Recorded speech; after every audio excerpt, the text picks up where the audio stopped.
तो ये कहता था अभी तक कि स्वराज्य हमारा जन्म सिद्ध अधिकार है और हम इसे लेकर रहेंगे, वही व्यक्ति जाकर के एक बहुत बड़ी सभा लेता है और कहता है कि तेली तबोली और कुनबट संसद में जाकर क्या हल चलाएंगे। संसद कोई भूमि है जहाँ पे कुर्मी जाकर के हल जोतेगा, संसद कोई भूमि है जहाँ पर पनवाड़ी जो चौरसिया लोग हैं इनको तंबोली कहते थे, तो ये लोग जाकर के क्या वहाँ पर पान उगाएंगे। संसद कोई कोल्हू है जहाँ पर तेली जाकर के तेल निकालेगा। 52% ओबीसी हैं, 52% ओबीसी को 52% हिस्सेदारी नहीं मिलेगी, 27% मिलेगी। और 27% जो मिलेगी शर्त के साथ मिलेगी। वो शर्त क्या है? Creamy layer.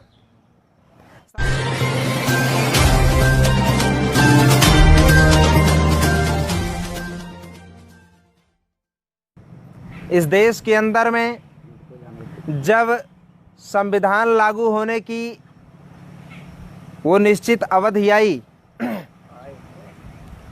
उस दौरान एक सबसे अहम मुद्दा जो चल रहा था भारत के अंदर में कि भारत की जो शासन प्रणाली होगी, राजकाज करने वाली प्रणाली होगी, तो सवाल ये था कि भारत पे आया आज़ाद राज करना चाहिए। आज़ाद भारत के अंदर में समस्त जनता के लिए कि कौन कानून बनाएगा, इस पर चर्चा चल रही थी। तो ऐसे समय पर ओबीसी महापुरुषों में छत्रपति साहू जी महाराज, इसके पहले ज्योतिराव फुले साहब ये आंदोलन चला रहे थे, और आपके पंजाब से सर छोटू राम और आपके उत्तर प्रदेश से शिवदयाल सिंह चौरसिया, ये 4 महापुरुषों ने इस आंदोलन को अपने समय पर चलाया। और उसी में डॉक्टर अंबेडकर भी जो है बाद में चलाते हैं उसी मूवमेंट को। तो सवाल ये है कि अंग्रेज़ों के जाने के बाद में इस देश के अंदर में कानून कौन बनाएगा, कौन राज करेगा? क्या एक जाति के लोग पूरे देश पर राज करने चाहिए, या एक वर्ग के लोग राज करने चाहिए, या हर जाति कौम से जो है वहाँ पर जाने चाहिए संसद में, पार्लियामेंट में, ताकि अपने अपने समाज के लिए कानून बनाएं?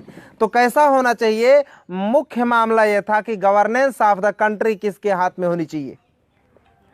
इस पर जब मामला था तो उसी समय आज़ादी का मूवमेंट चलाने वाले जो बाल गंगाधर तिलक थे, उन्होंने एक नारा लगाया, स्वराज्य हमारा जन्म सिद्ध अधिकार है और हम इसको लेकर रहेंगे।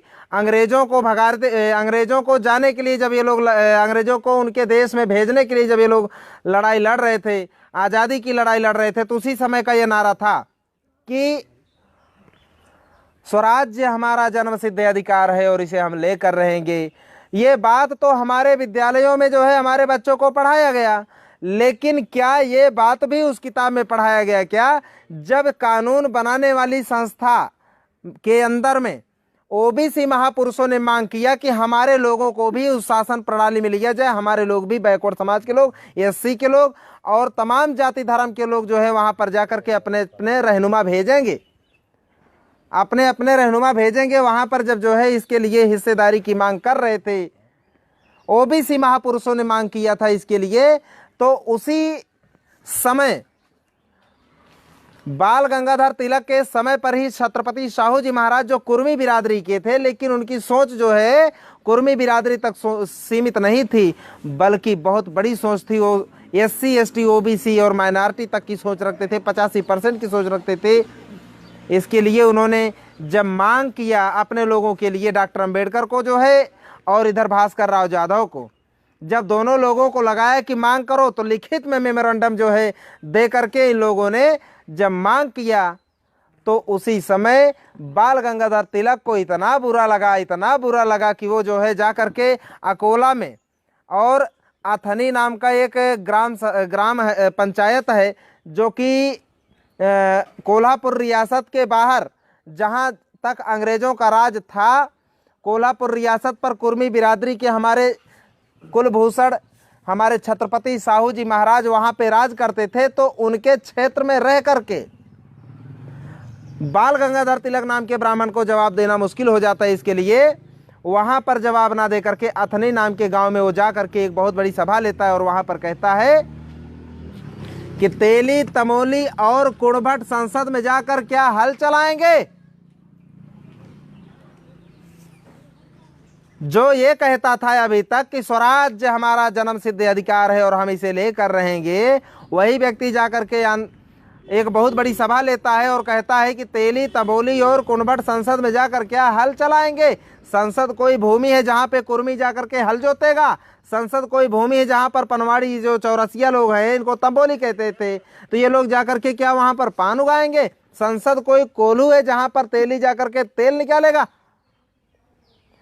इस तरह से ये केवल मात्र एक जाति को, भाई 6743 जातियां हैं, किसको किसको कहता हो। तो ये एक इशारा था कि बैकवर्ड और एससी एसटी के लोगों को कानून बनाने वाली संस्था में नहीं भेजना चाहते थे। इसके विरोध में बाल गंगाधर तिलक जी थे। ये हमारे लोगों को तो पढ़ाया गया कि स्वराज्य हमारा जन्म सिद्ध अधिकार है और इसे हमें लेकर रहेंगे, ऐसा बाल गंगाधर तिलक का नारा पढ़ाया गया, लेकिन ये दूसरा वाला स्कूल में नहीं बताया गया। अगर दोनों को बताया जाता तो हमारे बच्चों को ये समझने में देर न लगती कि इनके स्वराज्य में हमारा स्थान क्या है, इनके स्वराज्य में हमारे एससी बैकवर्ड के लोगों का स्थान क्या है, ये जानने में देर न लगती। लेकिन दूसरा वाला हमसे छुपाया गया। अथनी में बोला, उसके बाद जो है ये भुसावल में बोला, अकोला में बोला, और 4 जगह ऐसा बोला उसने जो है। और ये जब बोला तो ये केसरी नाम के अखबार का संपादक था, उसमें छप करके भी आया।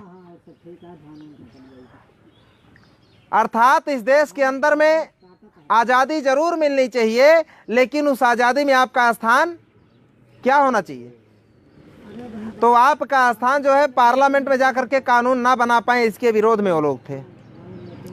और वही सब 1947 में, जब 1927 में जब साइमन कमीशन के नाम से आया, लंदन से ये कमीशन आया है आपको आपका हक अधिकार देने के लिए, उसमें जो है विधिमंडल में आपके लोगों को कानून बनाने वाली संस्था में, जैसे पार्लियामेंट हो गया, विधानसभा हो गया, यहाँ पर जा करके आपके लोगों को कानून बनाने का अधिकार मिले, इसके लिए साइमन कमीशन आया था। लेकिन विरोध किसने किया? वही गांधी जी। लाला लाजपत राय तो विरोध करते करते सर पे लाठी खा के मर गया। आपको अधिकार ना मिले इसके लिए वो लोग जान की बाजी लगा दिए। तो हमारे लोगों को यह भी मालूम होना चाहिए कि ये जो मिला हुआ है ना वोट का अधिकार, और एक तो वोट का अधिकार, दूसरा संसद में जाने का अधिकार, ये इतनी आसानी से नहीं मिला है। ब्राह्मण लोग पूरी तरह से इसके विरोध में थे। निश्चित रूप से कोई समर्थन में रहे होगे तब तो आपको मिला। तो डॉक्टर अंबेडकर, उसके पहले छत्रपति साहू जी महाराज और ज्योतिराव फुले, ये लोग जो है मांग कर रहे थे आपके लिए हक अधिकार की, तब जाकर के आपके लोगों को ये अधिकार मिला। इतनी आसानी से नहीं मिला है, और ब्राह्मणों की, गांधी की कृपा से तो बिल्कुल नहीं मिला है। इस बात को हमारे लोगों को समझना चाहिए। दूसरी बात, एक तो संस्था में आपका जो है मिलना चाहिए हिस्सेदारी। दूसरी बात, संविधान के अंदर में एक प्रातिनिधिक व्यवस्था की गई है। भारत का संविधान के अंदर में से अगर प्रतिनिधित्व छीन लिया जाए तो संविधान का कोई मूल्य नहीं रह जाएगा।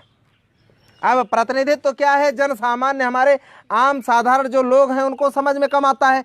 प्रतिनिधित्व तो क्या चीज होता है उसको मैं थोड़ा सा जो है उदाहरण देकर के समझाना चाहता हूँ। जैसे बगल में चाय की दुकान है आपके, इस चाय की दुकान पे एक ब्राह्मण बैठा है और उसके साथ में जो है और भी 4-5 लोग ब्राह्मण बैठे हुए हैं। तो जब तक ब्राह्मण बैठे हुए हैं तब तक वहाँ पे बैकवर्ड के विरोध की बातें चल रही होती हैं कि इस देश के अंदर में 52% बैकवर्ड समाज है, इनको जो है धर्म के जो है अफीम सुखा करके, धर्म की अफीम चटा करके इनको जो है आप नशे में रखो। और जब तक ये अपने नशे में रहेंगे, धर्म के नशे में चूर रहेंगे, अपने अधिकार की बात इनको भेजे में भी नहीं आने पाए, और इनके 52% हक अधिकार पर जो है कुंडली मार के बैठे रहो और जो है इनके हक अधिकार को खाते रहो, कोई समस्या नहीं है। तो जब तक जो है इसके लिए ये लोग क्या करते हैं कि बैकवर्ड समाज को ये लोग जो है अभी ये अभियान चला रहे हैं कि बैकवर्ड समाज, जो एससी कौम के लोग हैं, इनके अंदर में अम्बेडकरवाद की वजह से, अम्बेडकर के जन जागृति की वजह से इनके अंदर जो जागृति आई है, तो उनको जो है बर्बाद करने के लिए अभी आरएसएस के लोग कर रहे हैं कि ये शेड्यूल कास्ट की बस्ती में, अंबेडकरवादियों की बस्ती में शराब के ठेके खोले जाए और बैकवर्डों की बस्ती में हनुमान का मंदिर बनाया जाए। वो दारू के नशे में चूर रहे हैं और ये धर्म के नशे में चूर रहे हैं। अधिकार की बात दोनों ना उठा नहीं पाए। बच्चा डीएम ना बनने पाए, कलेक्टर, एसपी, डीएसपी, कप्तान ना बनने पाए, इसके बारे में लोग सोच भी ना पाए। इसके लिए अभियान चलाया जा रहा है। दारू का ठेका सवर्णों की बस्ती में नहीं है, हनुमान का मंदिर इनकी बस्ती में नहीं है, हमारे लोगों में ला करके घुसेड़ रहे हैं। तो ये हम लोगों को तय करना होगा कि दारू और शराब चाहिए कि जो है मंदिर चाहिए, अपने बच्चे को हक अधिकार चाहिए, डीएम, कलेक्टर, एसपी, डीएसपी, हमको ये पोस्ट चाहिए, क्योंकि हजारों साल तक हम लोग वंचित रहे इससे। तो ये अभियान चलाया जा रहा है। तो कहना ये चाहता हूं कि ओबीसी समाज के ऊपर कुंडली मार करके ये लोग जो बैठे हुए हैं ब्राह्मण लोग, तो जब तक चाय की दुकान पर 5-6 ब्राह्मण बैठे रहते हैं तो ओबीसी के विरोध में बातें चलती हैं, और जैसे ही कोई तेज तर्रार हमारा ओबीसी का आदमी पहुंचता है दुकान पर तो ओबीसी के विरोध में चल रही बातें बंद हो जाती हैं। तुरंत एससी के विरोध में बातें चालू हो जाती है कि उस चमार को ऐसा करना है, वैसा करना है, ये लोग जो है ऐसे होते हैं, भगवान विरोधी होते, तमाम प्रकार का चमारों के खिलाफ, एससी के खिलाफ भड़काते हैं बैकवर्ड को। जब तक बैकवर्ड नहीं था बैकवर्ड के विरोध में चल रही थी बातें, बैकवर्ड आ गया तो एससी के विरोध में बातें चल रही, थोड़ी देर के बाद एससी भी आ गया तो एससी बैकवर्ड के विरोध की बातें बंद, और एससी बैकवर्ड की विरोधी की बातें बंद होने के बाद हिंदू के नाम पे चर्चा शुरू हो जाती है और मुसलमानों के विरोध में चलती है। यही कार्यक्रम इन लोगों का चल रहा है, फिर मुसलमानों के विरोध में चलता है। इसको साइड में कर दियो क्या, एकदम बीचों बीच में रखो ना। तो इस तरह से ये लोग कार्यक्रम चलाते हैं। कहना यह चाहता हूं कि जैसे ही आप पहुंचते हो तो आपके विरोध की बातें बंद। थाने के अंदर में बैकवर्ड अगर नहीं रहेगा तो बैकवर्ड की पिटाई होती है, सुनवाई एक भी नहीं होती है, और बैकवर्ड होने के बाद में बैकवर्ड के हिस्से का जो है कम से कम न्याय मिल जाता है। लेकिन ये जो कौम के लोग नहीं रहेंगे उसी की पिटाई होती है। मुसलमान थाने पे नहीं रह गया, दिन प्रतिदिन घंटे भर जो है उसके साथ जो अन्याय हो रहा है, ये इस तरह से हो रहा है। प्रतिनिधित्व तो इसी को कहते हैं। जब जहां पर आप जैसे ही दुकान पर बैकवर्ड का आदमी पहुंचा, बैकवर्ड के विरोध की बातें बंद, क्योंकि बैकवर्ड का प्रतिनिधि पहुंच गया, अभी उनको जवाब मिल सकता है। एससी की विरोध की बातें चल रही है, जैसे एससी का आदमी पहुंच गया वहां पे एससी के विरोध की बातें बंद, क्योंकि एससी का प्रतिनिधि पहुंच गया। ये बात आप लोगों को समझना होगा। महापुरुष लोग इस बात को जानते थे कि हमारे लोगों का अगर जो है अदालतों में नहीं रह गया तो हमारे साथ न्याय होने वाला नहीं है। अगर हमारा प्रतिनिधित्व तो DM, collector, SP, DSP, police, कप्तान और अदालत से लेकर के अस्पतालों में नहीं रह गया तो हमारे लोगों के साथ में न्याय कहां करने वाले हैं। इसीलिए हमारे महापुरुष लोग ये इस बात की लड़ाई लड़ रहे थे कि हमको भी हमारे हिस्से का प्रतिनिधित्व तो चाहिए। अब सवाल ये है कि किसको प्रतिनिधित्व यानी हिस्सेदारी है। हर विभाग में हिस्सेदारी हर समाज की होनी चाहिए, तब जाकर के प्रतिनिधित्व तो मिलेगा। तो हिस्सेदारी कैसे तय करी जाए, तो बाबा साहब डॉक्टर अंबेडकर संविधान में व्यवस्था करते हैं कि जिस समाज की जितनी आबादी होगी उस समाज की उतनी हिस्सेदारी होगी। यह तय किया गया है संविधान के अंदर में। इसका तात्पर्य यह है, आप अगर देखिए ध्यानपूर्वक, तो 15% अनुसूचित जाति के लोगों का इस देश के अंदर में आबादी है। इसी वजह से उनको 15% हिस्सेदारी हर विभाग में मिला हुआ है, सचिवालय में मिला है, केंद्रीय यूनिवर्सिटियों में मिला हुआ है, आपके रेलवे और हर प्रकार के विभागों में मिला हुआ है। 15% अनुसूचित जाति के लोगों को उनकी हिस्सेदारी 7.5% एसटी को मिली है। क्यों मिला है? क्योंकि उनकी आबादी इतना है। तो सवाल है, इस देश के अंदर में आधी से अधिक आबादी रखने वाला बैकवर्ड समाज की 52% से अधिक आबादी 1931 की जनगणना के अनुसार है। आज की गिनती करा ली जाए तो 60% के ऊपर हो चुके हैं। लेकिन आधी से ज्यादा आबादी रखने वाले लोगों को उनकी आबादी के हिसाब से जो है उनको हिस्सेदारी क्यों नहीं मिली? ये इतना बड़ा जो अन्याय हुआ, ये किसने किया? किस बदमाश ने अन्याय किया इस समाज के ऊपर? आज पूरे देश में आधी जो है डीएम हमारे बैकवर्ड समाज, कप्तान ओबीसी से होने चाहिए, आधे डॉक्टर ओबीसी से होने चाहिए, आधे मास्टर और प्रोफेसर ओबीसी से होने चाहिए, आधे अदालत में जो है आधे से ज्यादा जज ओबीसी से होने चाहिए। भारत की समस्त धरती में से आधी हिस्सेदारी बैकवर्ड समाज की होनी चाहिए। कहां है आप? है नहीं, है नहीं।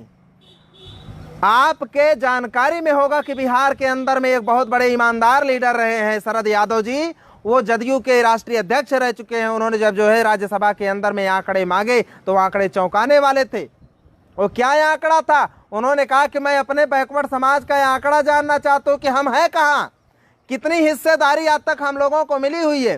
तो उन्होंने जब ये आंकड़ा मांगा तो जो आंकड़ा मिला उसमें था कि देश के अंदर में जो 100% अगर जमीन माना जाए, 100% आबादी मानी जाए, तो 100% जमीनों में से 94% जमीनें 15% वालों के पास है, 85% वालों के पास केवल मात्र 6% जमीन है। क्या यह अन्याय नहीं है? 52% वालों के पास 52% जमीनें नहीं है। एक बहुत बड़ा अन्याय जमीन के क्षेत्र में भी। इसीलिए हमारे लोग आपस में भाइयों में झगड़ा करते हैं, पट्टीदार से झगड़ा करते हैं। इस बात को समझना होगा हमारे लोगों को। अनुसूचित जाति के लोगों ने क्या है, आपके हिस्से की जमीन को खा लिया? अरे उसका तो और ज्यादा खाया। कहाँ है अनुसूचित जाति के लोगों के पास उनके हिस्से की जमीनें? और उनके हिस्से की जमीनें तो नहीं है। क्या आदिवासियों ने आपकी जमीनों को खाया? अरे आदिवासियों की खुद जमीन छीनी जा रही है। 20 लाख आदिवासियों की जमीन छीन करके उनको बेघर कर दिया। वो लोग जब दिल्ली के अंदर में पहुंचते हैं तो उनको गोलियों से मारा जाता है। कौन खाया है आपका हिस्सा? सवाल यही बैकवर्ड समाज को तय करना होगा, पता लगाना होगा कि आपका हिस्सा अगर नहीं मिला तो क्या अनुसूचित जाति के लोगों ने खाया, क्या आदिवासियों ने खाया, क्या मुसलमान और पंजाबियों ने खाया? तो आपको जवाब मिलेगा कि नहीं। तो फिर खाया किसने? ये 15% के लोगों ने खाया आपके हिस्से की जमीन को।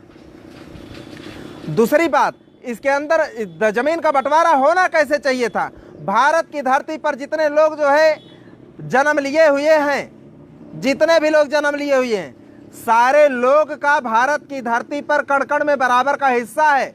और अगर बराबर का हिस्सा है तो 85% जो समाज के लोग हैं इनको 85% धरती मिलनी चाहिए थे। यही था न्याय, लेकिन हुआ नहीं, हुआ एकदम उल्टा। इस देश की खनिज संपदा पर अकेले अंबानी अडानी का बनिया लोगों का कब्जा है, ब्राह्मण लोगों का। हमारे एससी बैकवर्ड के लोगों के पास जो है खनिज संपदा नहीं है। इस देश के अंदर में 71% जो धन संपदा है, धन, वो 1% लोगों के पास जमा हो चुका है। ये आंकड़े चौंकाने वाले हैं। और 1% जो इस देश के अंदर में केवल मात्र 99% जो लोग हैं उनके पास केवल मात्र 27% धन है। तो समस्या नहीं होगी, गरीबी नहीं बढ़ेगी। तो ये समस्या आज विकराल रूप धारण कर चुकी। इसका वजह क्या है, इसी पर चर्चा करने के लिए हम लोगों ने आज ये पंचायत इकट्ठा कर रखा है। इसका गांव गांव पंचायत होना चाहिए, क्योंकि जब एक भाई को दूसरे भाई के द्वारा हिस्सा हड़प लिया जाता है तो जिसका हिस्सा हड़पा जाता है वो पंचायत करता है। लेकिन पूरे के पूरे बैकवर्ड समाज का हिस्सा हड़पा गया और आज तक पंचायत नहीं किया गया। ये भी एक प्रकार का अन्याय है। इस देश की राष्ट्रीय बजट होता है 30-30 लाख करोड़ की राष्ट्रीय बजट होता है, उसमें 52% लोगों की हिस्सेदारी उनके कल्याण के लिए क्यों नहीं लगाया जाता? कहाँ जाता है 30 लाख करोड़ रुपए का बजट? तो ये ब्राह्मणों के जो है कल्याण के लिए लगाया जाता है और जो है सवर्णों के कल्याण के लिए लगाया जाता है, बनिया लोगों को कल्याण के लिए लगाया जाता है। हमारे लोगों को कहाँ मिलता है? तो 52% लोगों को 52% हिस्सेदारी हर क्षेत्र में चाहिए। यही अपनी लड़ाई है, क्योंकि 15% के जो अनुसूचित जाति के लोग हैं उन लोगों को नौकरियों में हिस्सेदारी मिली, लेकिन जमीन में उनकी भी नहीं मिली हुई है। मिलजुल करके इस लड़ाई को लड़ने लायक है। 85% लोगों के साथ अगर अन्याय अत्याचार हुआ है तो मिलकर के हम लोग लड़ सकते हैं और लड़ना चाहिए। और इसी के लिए हम लोग जगह जगह गांव गांव जाकर के जगा रहे हैं कि अपने अधिकार को जानिए, अपने हक को जानिए। सारी धरती आपकी है। तो इस देश के अंदर में जिसकी जितनी आबादी है उसके अनुपात में उसकी हिस्सेदारी तय की हुई संविधान के अंदर में। लेकिन 52% लोगों का हिस्सेदारी कौन खा ले गया? जो संविधान के अंदर में 1950 में जो अधिकार जो है, जो हिस्सेदारी एससी और एसटी के लोगों को मिला, 1992 में वही जाकर के बैकवर्ड को मिला। इतने साल तक क्यों मार करके आपका अधिकार रखा गया? आपके हिस्से पर कौन डाका डाला? ये इस पर विचार करने की बात है। 1992 के अंदर में जब ये मंडल कमीशन लागू किया गया था और उसको ये लोग पेंडिंग में डाल करके रखे थे, लेकिन जो है कांशी राम साहब और तमाम प्रकार के बीपी सिंह लोग ये जब दबाव डाले जो है बीपी सिंह के ऊपर, तो जो है बीपी सिंह इसको लागू करते हैं। लेकिन लागू करने के बाद में जो है अदालत में चला जाता है। अदालत से 16 नवंबर 1992 को ये मामला फाइनल होता है मंडल कमीशन का। और जब मामला फाइनल होता है 16 नवंबर 1992 को, इसका जो है जजमेंट आता है, तो इसका जजमेंट आने के बाद आप बैकवर्ड समाज के लोग तो इसका अध्ययन करते नहीं हो। अध्ययन करते आपको तो आपको पता चलता है, क्योंकि आपके जो शीर्ष नेतृत्व था, जो सामाजिक नेतृत्व करने वाले लोग थे, उन लोगों ने इसका अध्ययन किया तो पता चला हमारे साथ तो धोखा हुआ। क्या धोखा हुआ? चार आपके साथ बदमाशी, 4 पॉइंट पर बदमाशी किया है आपके साथ में जो है सुप्रीम कोर्ट के जजों ने। 4 बड़े धोखेबाजी के साथ में आपको दिया गया। वो 4 बड़ी धोखेबाजी क्या है? पहला, ओबीसी को 52% ओबीसी हैं, 52% ओबीसी को 52% हिस्सेदारी नहीं मिलेगी, 27% मिलेगी। और 27% जो मिलेगी शर्त के साथ मिलेगी। वो शर्त क्या है? Creamy layer. संविधान में क्रीमी लेयर नहीं है। जब संविधान में क्रीमी लेयर नहीं है तो तुम कौन होते हो क्रीमी लेयर लगाने वाले? संविधान के विरोध में जाकर के जजों ने जो है क्रीमी लेयर लगाया। जब संविधान के विरोध में जाकर के क्रीमी लेयर लगाया तो उस समय पर बहुत सारे आपके लीडर्स, पहचान नहीं करते हैं आप लोग, उन लोगों ने कहा, जजेस को कहा कि ये जो जजेस बैठे हुए हैं, जज बाद में है, सबसे पहले ब्राह्मण है, ये धोखा करते हैं। और ऐसे जजों को घसीट करके चौराहे पर लाना चाहिए और इनके पिछवाड़े पर मारना 10 लात चाहिए, गिनना 1 चाहिए। और ऐसे करके 10 लात लगाना चाहिए, यानी कि 10 दहम्मा 100 लात लगाना चाहिए, क्योंकि ये न्याय नहीं कर रहे, केवल फैसला करते हैं। ये केवल मात्र फैसला करते हैं। फैसले में हमारे लोग, ये लोग फैसला करते समय अदालत के अंदर में बैठे हुए जो न्यायमूर्ति हैं, ये वहां पर बैठ करके हमारे लोगों के हक अधिकार के फेवर में नहीं, हमारे हक अधिकार पर कुंडली मारते हैं ब्राह्मणों के द्वारा, और हमारे हक अधिकार को चूना लगाते हैं। तो इस बात को हमारे भाइयों को समझना होगा कि 52, अरे भाई, जब 15% अनुसूचित जाति को 15% मिल सकता है, 7.5% आदिवासियों को 7.5% हिस्सेदारी मिल सकती है, 52% को 52% हिस्सेदारी क्यों नहीं? बल्कि आज ब्राह्मण कहता है पूरे देश के अंदर में कि आरक्षण समस्या हो चुकी है पूरे देश की। अगर आरक्षण समस्या है तो हम तो कहते हैं कि आरक्षण को 100% करो ना, 100% करो। और इस देश के अंदर में जिसकी जितनी आबादी, हर किसी को आरक्षण दो, कोई बचने न पाए, हर किसी को आरक्षण मिलना चाहिए। 100% आरक्षण लागू किया जाए। और अगर ब्राह्मण की आबादी 3.5% है तो 3.5% तुम ले लो, 85% को उसका हिस्सा देना चाहिए। लेकिन ये लोग जो है, जब तक आपके हिस्से में से जो है खुंचा नहीं लगाएंगे, जब तक आपके हिस्से में से कपट नहीं करेंगे, तो अलग से इनको रोटी कहां से मिलेगी? तो ये लोग इतनी बड़ी बदमाशी करते हैं, तो आप लोगों को इस बात को समझना होगा। आगे देखिए क्या करते हैं लोग। 52% को 52% हिस्सेदारी नहीं मिलेगी, 27% मिलेगी। एक तो आधा वहीं पर मार दिया हमारे हिस्से को। दूसरा कहा कि जो 27% मिलेगा वो शर्त के साथ मिलेगा। उस शर्त का नाम है क्रीमी लेयर। अगर आपकी आबादी आज की तारीख में 6 लाख रुपया जो है आपकी आमदनी है, तो आपको आरक्षण नहीं मिलेगा।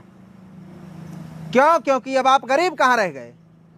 और 6 लाख की आमदनी पर आपको आरक्षण नहीं मिलेगा, और 8 लाख की आमदनी पर उनको आरक्षण मिल जाएगा। ये भेदभाव नहीं है। संविधान में आर्टिकल नंबर 14 कहता है कि इक्वलिटी बिफोर लॉ, विधि के समक्ष समता, कानून के आगे सभी के को समान भाव से देखा जाएगा, भेदभाव नहीं किया जाएगा। क्या यहाँ पर भेदभाव नहीं किया गया? सवर्ण अगर 8 लाख रुपया कमाए तो वो उसको आरक्षण मिल सकता है, और 6 लाख रुपया बैकवर्ड कमाए तो उसको अमीर मान करके उसको आरक्षण नहीं मिल सकता। क्या ये गलत नहीं है? हमारे नेताओं को आवाज नहीं उठाना चाहिए, लेकिन हमारे नेता गूंगे बहरे बने हुए हैं। तो ये हालात चल रहे देश के अंदर में। 52% के लोगों को इस तरह से जो है बदमाशी की जा रही है इनके साथ में। और क्या कहा आपने, 52% को 52% नहीं मिलेगा, 27% मिलेगा, क्रीमी लेयर के साथ में मिलेगा। और दूसरी बात, रिजर्वेशन इन एजुकेशन नहीं मिलेगा, रिजर्वेशन इन सर्विसेज आपको मिलेगा। रिजर्वेशन इन एजुकेशन आपको नहीं दिया गया, इसको थोड़ा ध्यान रखना है। अनुसूचित जाति के लोगों को रिजर्वेशन इन एजुकेशन यानी शिक्षा में भी आरक्षण और नौकरियों में भी आरक्षण मिला, तब जाकर के जिनकी औकात 2 कौड़ी की नहीं थे, हरवाई ठठवारी करने वाले जो लोग थे, उनके बच्चे भी doctor, master, engineer, professor, IAS, PCS, doctor, magistrate बने। पढ़ाने की हैसियत नहीं थी, लेकिन उन्होंने बनाया। क्यों? क्योंकि उनका आरक्षण शिक्षा में भी था और बैकवर्ड समाज का शिक्षा में आरक्षण नहीं दिया गया। अरे जब आप का बच्चा पढ़ ही नहीं पाएगा महंगी शिक्षा में, जब पढ़ ही नहीं पाएगा तो कैसे पाएगा? गरीब आदमी पढ़ नहीं पाएगा, और जो पढ़ लेगा पैसे वाला उसको नौकरी दोगे नहीं। इसका मतलब इधर से भी काटा, उधर काटा, बचा हुआ सारा तुम डकार गए ना। गरीब आदमी पढ़ाई कर नहीं सकता, और जो करने लायक है उसको तुम नौकरी ही नहीं दोगे पढ़ लेगा तो। बदमाशी देखो, यानी कि नहीं उसको देंगे नहीं इसको देंगे। अब अनपढ़ आदमी गरीब है, अब गरीब होने के कारण जो है वो पढ़ नहीं पाए, तो क्या वो DM का UPSC का फार्म भर पाएगा, डॉक्टर का फार्म भर पाएगा? तो ये बदमाशी देखिए। तो रिजर्वेशन इन एजुकेशन नहीं मिलेगा और रिजर्वेशन इन प्रमोशन भी नहीं मिलेगा। प्रमोशन करना होता है तो सवर्णों को प्रमोट कर दिया जाता है, वो लोग झट से जो है सचिवालय तक पहुंच जाते हो, आप यहीं नाक रगड़ते रह जाते हो जिले तक। तो ये हालात हैं इस देश के अंदर में। तो OBC को 4 बड़े निर्णय जो सुप्रीम कोर्ट ने दिए, उसमें से मैं बता रहा था कि 52% को 52% आरक्षण नहीं मिलेगा, वो भी क्रीमी लेयर के साथ मिलेगा। रिजर्वेशन इन मिलेगा, रिजर्वेशन इन प्रमोशन नहीं होगा। ये 4 अधिकार जो है आपके काट लिए गए। इस तरह की बदमाशी आपके साथ में हुई। इसका भी मतलब अभी हमारे जो सज्जन सामान्य के लोग हैं ठीक से समझ नहीं पाते कितना बड़ा मामला है। कम समझ में आया होगा, और अच्छे से समझा देता हूं।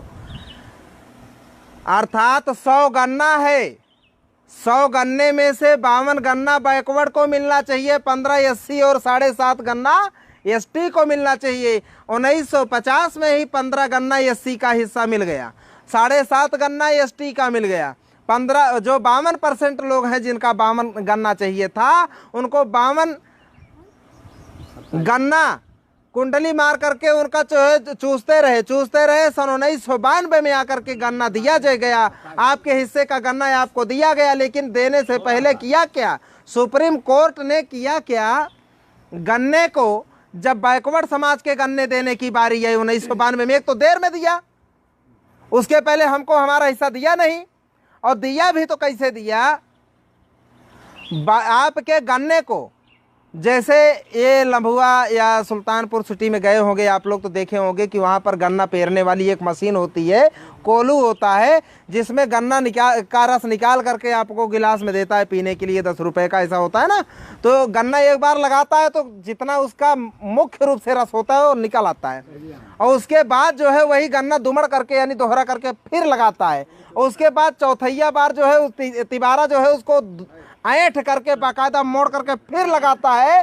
तो कुछ बचता नहीं है उसमें, केवल मात्र उसकी जो है छिलका बचता है और कुछ बचता नहीं। खोइया जिसको गांव में कहते हो आप लोग, वही बचता है। और जब वही बचा जो है 52 गन्ने का सारा रस तो निकाल लिया, बची हुई खोइया बैकवर्ड के मुंह पे फेंक के मार दिया है आपने और कहा ले जाओ। इस तरह से दिया गया। तो ये लोग जो है 52 गन्ने का सारा रस चूस लिए। 52% लोगों को 27% देंगे, और 27% में शर्त लगा दिए। शर्त लगाने की वजह से कितना मिला? 52 गन्ने में से 52 गन्ना नहीं मिला, 27 गन्ना मिला।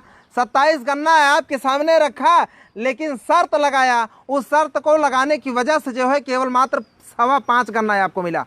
5.25 गन्ना इस देश के अंदर में आरक्षण मिला है, उसका लाभ केवल 5.2% रिजर्वेशन का इंप्लीमेंटेशन हुआ है।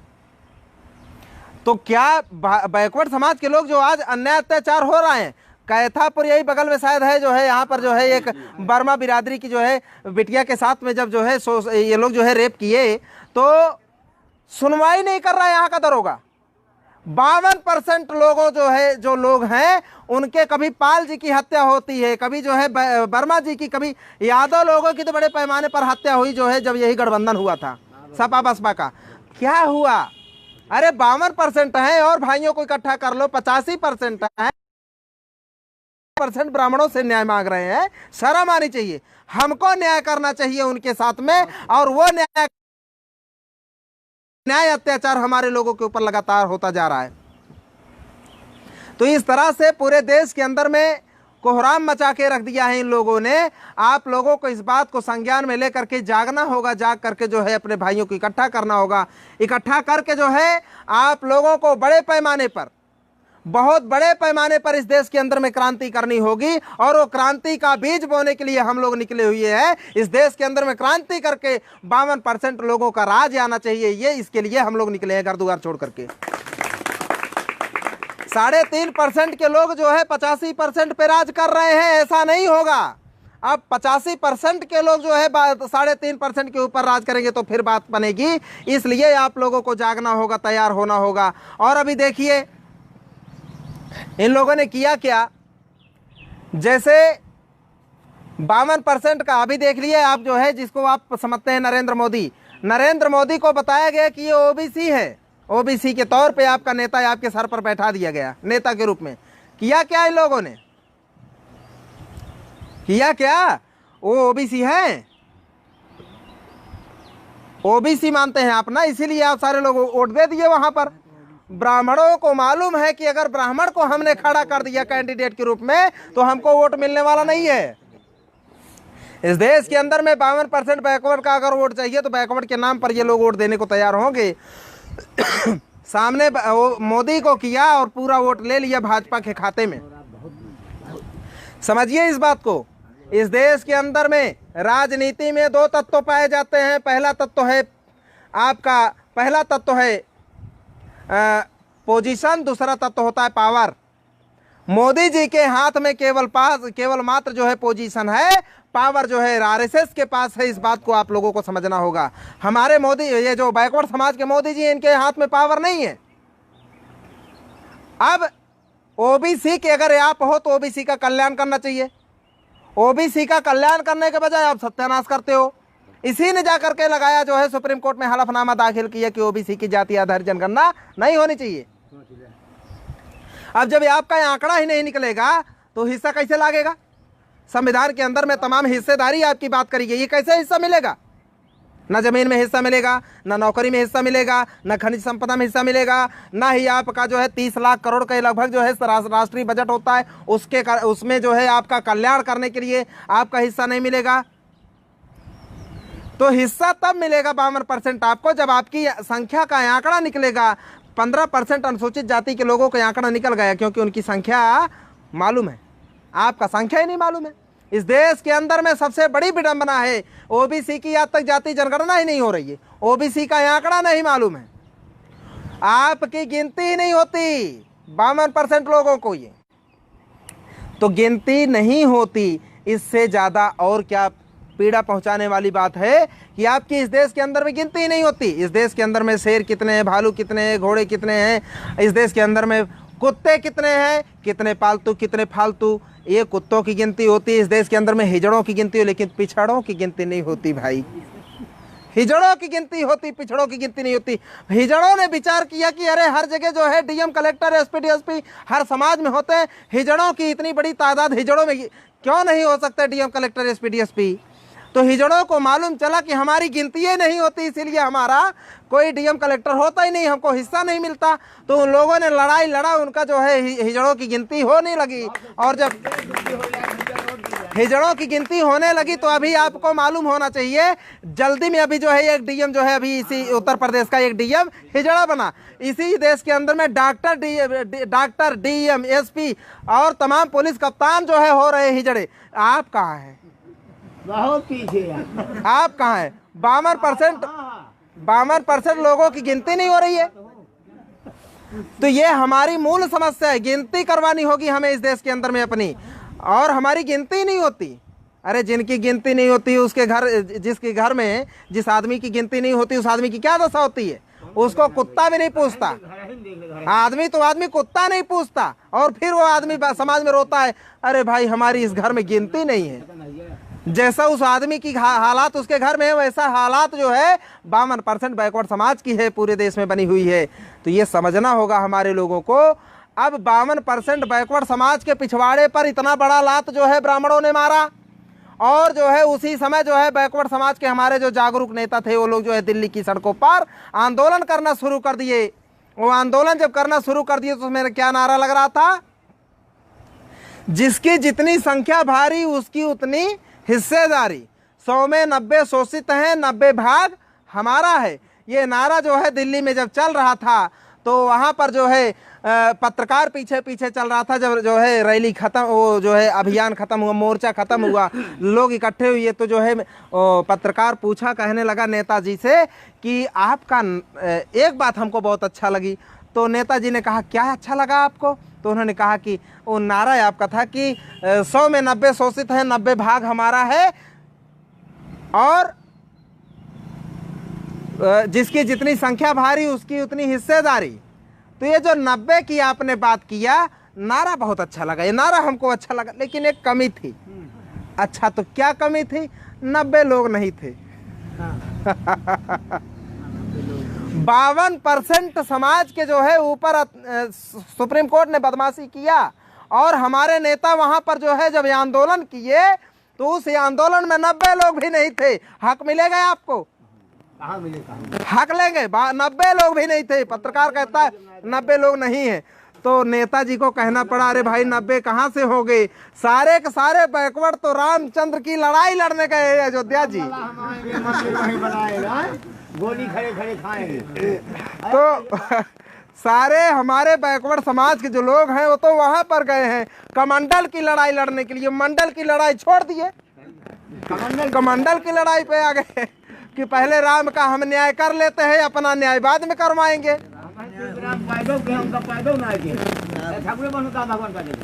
तो 52% समाज के ऊपर इतना बड़ा जब अत्याचार जो है सुप्रीम कोर्ट ने किया, तो इस पर पूरे देश में जो है जागरूकता चलाना चालू किया गया था। मान्यवर कांशीराम साहब ने जो है इस पर आंदोलन करना शुरू किया, और तमाम जो है तमाम बैकवर्ड समाज के लालू वगैरह तमाम जितने भी हमारे महापुरुष लोग हैं आधुनिक भारत के, उन लोगों ने आंदोलित हो गए। अब बैकवर्ड समाज आंदोलित हो रहा था और इनकी सत्ता इनके हाथ से जाने वाली थी। ब्राह्मण आपको आपका हिस्सा देने से क्यों डरता है? कभी आपने सोचा कि आपका अगर जनगणना हो की हिस्सेदारी देनी पड़ेगी? 52% जमीन में, 52% नौकरी में, 52% अदालत में, 52% मीडिया में, 52% जो है आपके जो है पार्लियामेंट और विधानसभाओं में, हर जगह जब 52% ले लेंगे तो ब्राह्मण के पास कितना रहेगा? 3.5 रहेगा। और 3.5 रहेगा तो वो राज कैसे करेगा? बल्कि उल्टा आप लोग उसके ऊपर राज करोगे। तो ब्राह्मण इसकी बात समझ में आती है। डीएम, कलेक्टर, एसपी, डीएसपी सारे उसके होने चाहिए। इसके लिए जो है वो क्या सोचता है, अगर जनगणना हो गई, इनकी संख्या मालूम हो गई, तो हर क्षेत्र में इनकी हिस्सेदारी देनी पड़ जाएगी। तो क्या होगा? प्रशासनिक सत्ता हमारे हाथ से निकल जाएगी। और जब निकल जाएगी तो देर सवेर बड़ा हमको नुकसान होगा। कांशीराम साहब कहते हैं सीएम उसका सफल होता है जिसका डीएम होता है। सीएम उसका डीएम होता है, ये बात कांशीराम साहब कहा करते थे। आप लोग इस बात को समझिए। तो इन लोगों ने क्या विचार किया कि अरे हमारा डीएम जब तक है तब तक हम लोग राज कर रहे हैं, हमारा सीएम भी है, हमारा पीएम भी है, हमारा डीएम भी है, हर जगह हम ही छाए हुए हैं। अगर डीएम इनका होगा तो देर सवेर सीएम भी चला जाएगा। अपना चैनल, आपका चैनल, समाज का चैनल, देश का चैनल एनबी न्यूज 24/7 को आप लाइक करें, सब्सक्राइब करें और ज्यादा से ज्यादा इसकी वीडियो को शेयर करें ताकि हर खबर को मैं आप तक